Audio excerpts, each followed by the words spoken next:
ඔය කතාවක් තියෙන්නේ. ළඟ ඉන්න මිතුරාට වඩා දුර ඉන්න හතුර හොඳයි කියලා කතාවක් තියෙනවා අහලා තියෙනවා.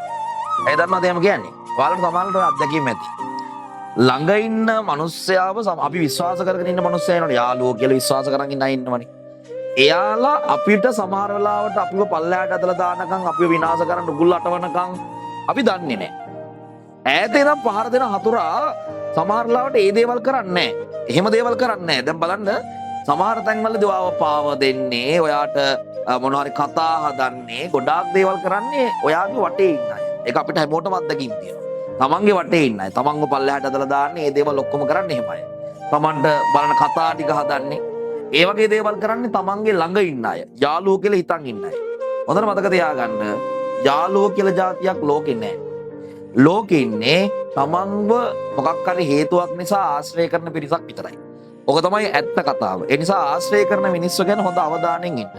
එතකොට තමන්ට කරදරයක් වෙන එක වේලාසන දැනගන්න පුළුවන්.